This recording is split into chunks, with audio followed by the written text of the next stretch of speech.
Футболистов юношеской сборной Таджикистана тепло встретили в Душанбе. Ребятам удалось победно провести 4 матча в отборочном турнире чемпионата Азии 2020 в Иордании. В итоге команда набрала 12 очков.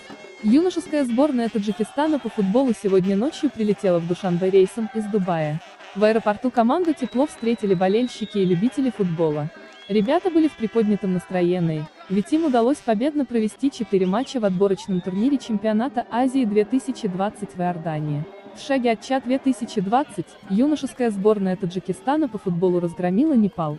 Всего по результатам игры они набрали 12 очков и прошли в финальную часть турнира, которая завершится 3 октября. Стоит отметить, что к победе команду привел главный тренер юношеской сборной Таджикистана Ахлидин Турдиев.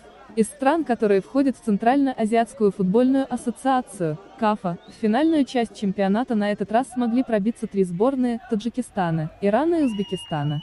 В целом за свою историю юношеская сборная республики в 4-й раз примет участие в финальной стадии турнира. Ранее футболистам удавалось попасть на азиатское первенство в 2006, 2010 и 2018 годах.